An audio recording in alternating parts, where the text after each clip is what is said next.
First You Think is a not-for-profit ministry of the First Unitarian Church of Des Moines. Support us at ucdsm.org today. Some people are good at moving. There are whole professions like traveling nurses. You live in a city for 3 to 4 months, you serve, and then you move to the next place. I'm not that person. I'm not great at moving. I like routines. I like knowing my way around the grocery store. I have a favorite pharmacy tech. I know the right hour at the gym to avoid the crowds. I say this because I moved 13 months ago, and it was hard for me. It was hard for my family. Yes, a new state, a new driver's license, a new city, a new home. It shook up everything that we knew. The kids had to find new schools, new neighbors, new friends. We had to find a new grocery store, and that's complicated in Des Moines. We had to make new habits, and change is harder when you like your routines. Now, to be clear, this was a great change. I had clarity about why I was moving. There was a deep sense of purpose and call in this move. And in fact, I would say the change of cities happened because I was living into that purpose. And yet I knew what I had in Appleton. I knew what I wanted to have in Des Moines. It's the space in between. The wilderness between Egypt and the Promised Land, so to speak. That's the hard part. That's the destabilizing part. Not there yet, but no longer here. I've been thinking about this. I wonder if folks who've been around here for a while can relate to a sense of destabilization, right? In 2017, a sense that we know we're no longer here, but we also don't know what there is yet. I offer a beautiful paragraph from the packet that your search committee put together for Ministers in Search in 2025. As our sesquicentennial approaches, our 275 members can look back on our history with pride, stand firm in knowing our core principles have not wavered despite challenging times, and look to the future with hope and resolve for all that may yet be. All that may yet be, that won me. That was such a beautiful expression because it captures something true about change. When you live into your purpose, when you follow your principles, you change. As Octavia Butler so famously says, all that you touch, you change. All that you change, changes you. The only lasting truth is change. God is change, end quote. In other words, when we as a congregation live into our value of radical welcome, new people come here. That changes who we are.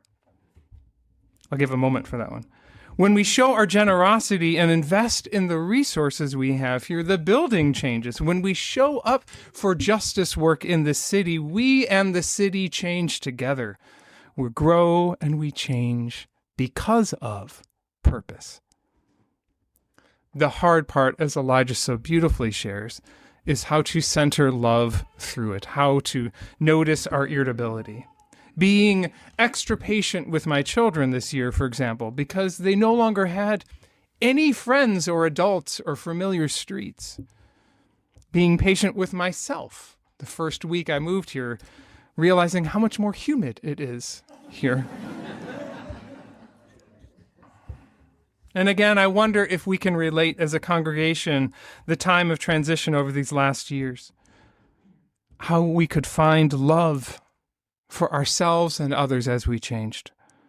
Because we're in a big season of change here now. And that's where we find a deeper sense of purpose, a clarity in our mission. Your search was completed. You've installed a minister like a cabinet. And as the song by Jason Robert Brown says, there's no way to know, there's no guarantees, there's nothing but choices. There's plenty to lose and plenty to fear. But let's make a deal. I will be here waiting with you, trusting what's true, knowing we'll find everything in its time. All things in time. How do we navigate change as we live into our mission and purpose, which brings about that change? Adrienne Marie Brown, the scholar of emergent strategy, says, the clearer you are as a group about where you're going, the more you can relax into collaborative innovation around how to get there. Where are we going? Where are we heading as First Unitarian? What is the North Star that we sail towards? Most of the time in a sermon, I ask an unanswerable question for rhetorical effect. Here at last, I actually have a ready answer, my answer at least, of where are we going. We're going toward liberation. We're going toward the flourishing of all people. I'd go so far as to say, if you challenged me to summarize in one sentence, what is the purpose of Unitarian Universalism, I would say it is for the liberation and flourishing of all people. I would say it to Garrison Keillor's face. The purpose is the liberation and flourishing of all people. That you are loved and loving, that you and I should be free from unnecessary suffering. And as our congregation's packet for ministers in search pointed out beautifully, this church has done that liberatory work for 149 years already, supporting women's liberation, Black liberation, gay liberation, trans liberation, and at our best, all these changes centered in love. Now, the problem when Brown says that the clearer you are about where you're going is that liberation and flourishing are not a spot on the map like Altoona. See, I've been here long enough to know what Altoona is. We can't point to it and say that's where we're going. So heaven knows where we're going, but we know within. And working for the liberation and flourishing of all people is not something that has a 5-point action plan. So heaven knows how we'll get there. But we know we will. Adrienne Marie Brown says, many of us respond to change with fear or see it as a crisis. Some of us anticipate change with an almost titillating sense of stress. We spend precious time thinking about what has changed that we didn't choose or can't control, or thinking ahead to future stress. And I offer this reflection on that. Yup. We do so much. I feel like she's speaking to me.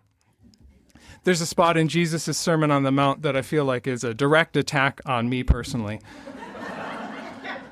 You're wondering which one now. Jesus is quoted as saying, therefore I tell you, do not worry about your life or what you will eat or drink, or about your body, what you will wear. Can any one of you, by worrying, add a single hour to your life? I think many of us have been in the meeting where you try to solve in advance any possible problems that may come out of the plan you're making. You see, we are blessed with adult prefrontal cortices that can predict all the ways a thing could go wrong. And so we'll spend so many hours in that meeting mitigating all the disaster scenarios. And honestly, why not, right? If one of those 20 disaster scenarios happens, you'll be awfully glad that you had that plan ready. Certainly better than the regret of carelessness. But I'm making it sound like an either-or proposition, that you either have to choose between worrying yourself sick about anything, or don't even worry about what you'll wear. Adrienne Marie Brown suggests that often our fear of change is because, quote, we aren't clear or committed about our dream destination, so instead of moving toward anything in particular, we're in nonstop reaction. She says a first question to ask ourselves is, how do we practice increasing our ease with what is? Change happens. Change is definitely going to happen no matter what we plan or expect or hope for or set in place. End quote. So let's practice ease with what is and what is becoming.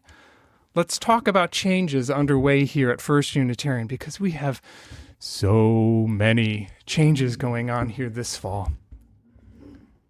And as I list them, you may even start to feel, what does she call it, a titillating sense of stress. We're changing because we're growing. I'm sorry for the folks that have to stand in the back, but also I'm delighted that we have folks having to stand in the back. We're growing so much that we need to change our Sunday morning schedule this fall and add a second service. Now, we had an amazing second service team that met all summer. They examined what kind of a service, when, how, for whom. They have a great plan. This year, we'll try the second service as an experiment. If it takes off, great, that's good to know. If it fails to take off, great, that's good to know. All we control once we do that is how we react and recover. Here's what you need to know in the highlights of the second service. It starts September 20th, so 4 weeks from today. Our main service scoots to 9:15. That's our institutional memory, right? 9:15 and 11. So it'll be at 9:15 in the auditorium, then a shared coffee hour all together, 10:15 to 11.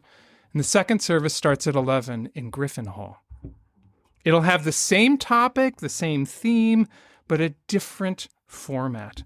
Expect more of a prompting question that leads to conversation in small groups. Expect that after I share my sermon, I'll say, well, what do you think? And we'll talk in small groups and as a big group. It's a much simpler liturgy and much more time in discussion with one another. This service will be great for folks who share UU values of liberation and the flourishing for all people, but they're not about the vibe of pews and hymnals and pulpits. It's a great service for people who want to wrestle with a topic together. Because we're growing and changing and adding a second service at Sundays at 11, we needed to figure out what to do to support the forum. I had gone in with the assumption that the forum would be concurrent in the auditorium, but the more adult programming and second service team and others talked, the less we liked pitting two similar programs against one another at the same time. We looked at every possibility we could think of. In the end, we've decided to pause the forum this fall. We'll definitely need a few forum-style events over the year to talk about stewardship or capital campaign or annual budget. We will make the time for that in a way that supports your participation. I want to recognize that many of us have grown deeply from our incredible forum series, and I want to thank everyone, particularly the adult programming team, who put those together. I want to honor how much forum has contributed to our congregational life during that transitionary time from here to there. Because we're growing, we need more faith formation offerings. You can hear it underneath us right now. Today starts the program year for our children. There are 3 different classrooms running right now in the lower level. Here's a fun statistic to help get a sense of how much things are changing. Last year at this time, we had 8 kids participating in one classroom. This year, we have 15 or 16 4 to 6-year-olds. Bless them. Yeah. I'm counting 3 babies in the back here right now. Speaking of which, most of our kids are starting school tomorrow. They're excited. I'm excited.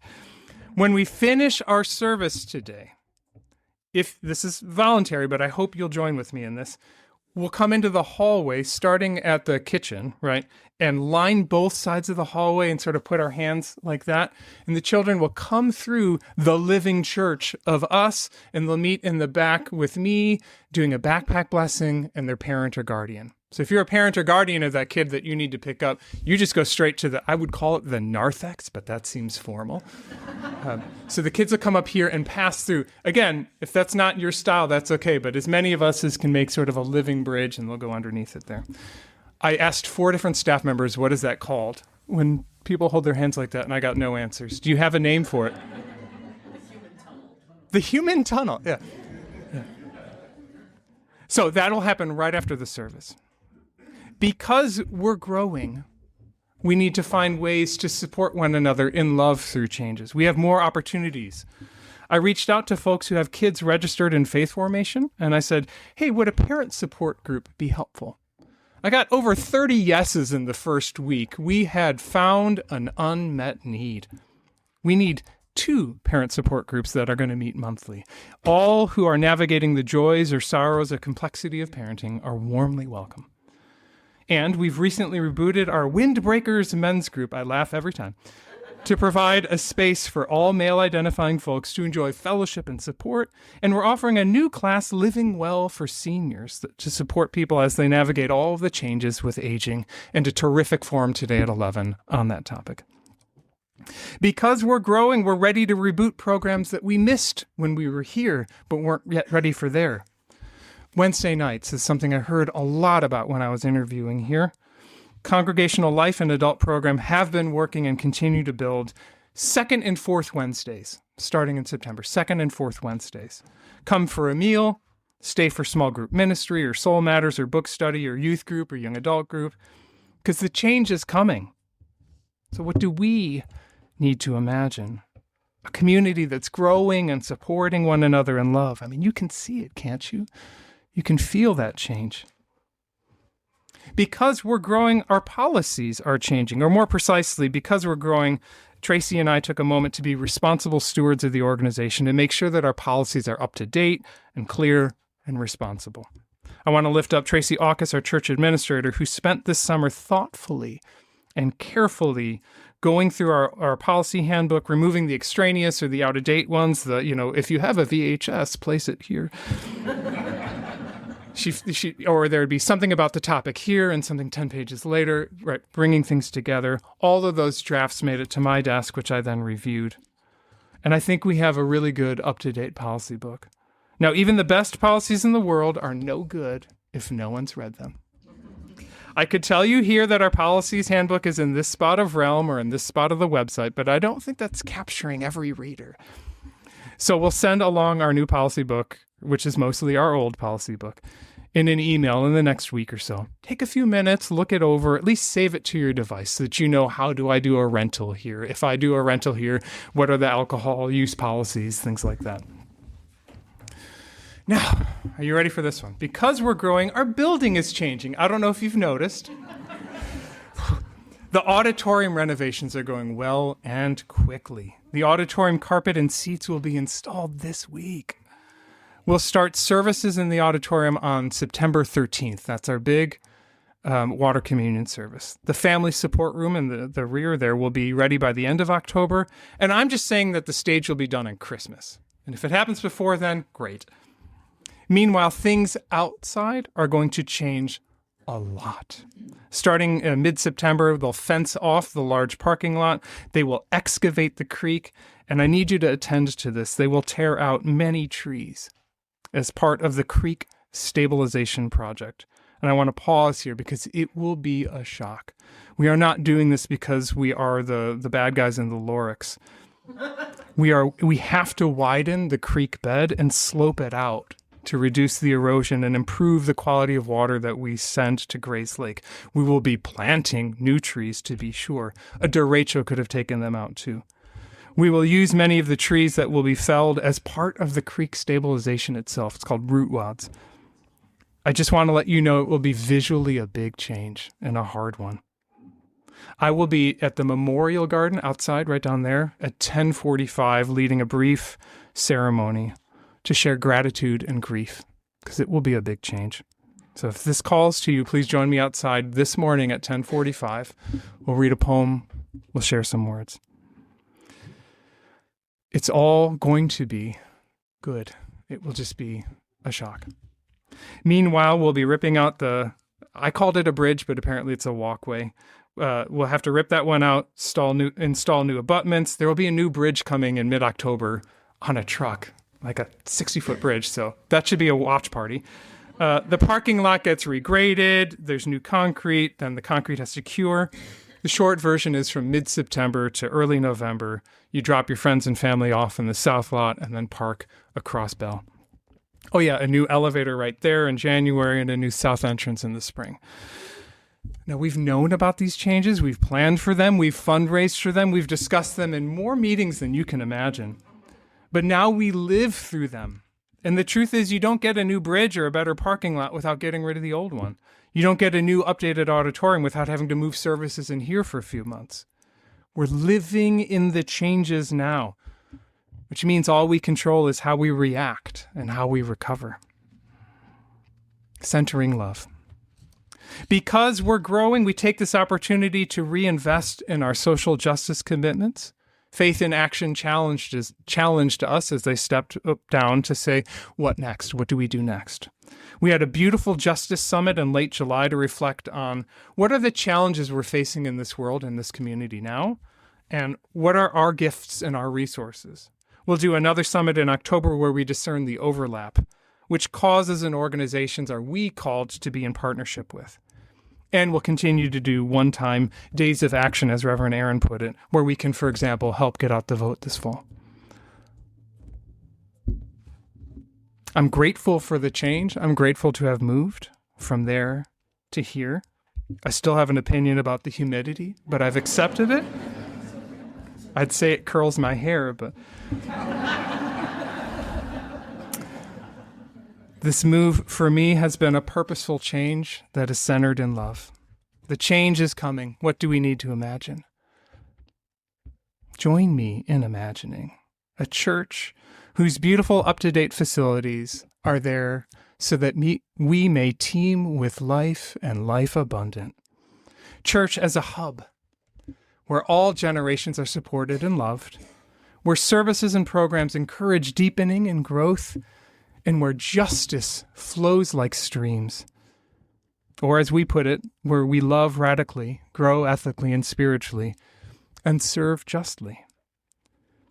Because when we pursue this mission, we don't know where we'll be in 10 years, but we know within. We don't know how we will get there, but we know we will. And we recognize that the road will sometimes be muddy and rough, but we know we'll get there. So let's make a deal. I will be here, waiting with you, trusting what's true, knowing we'll find all things in time. Amen.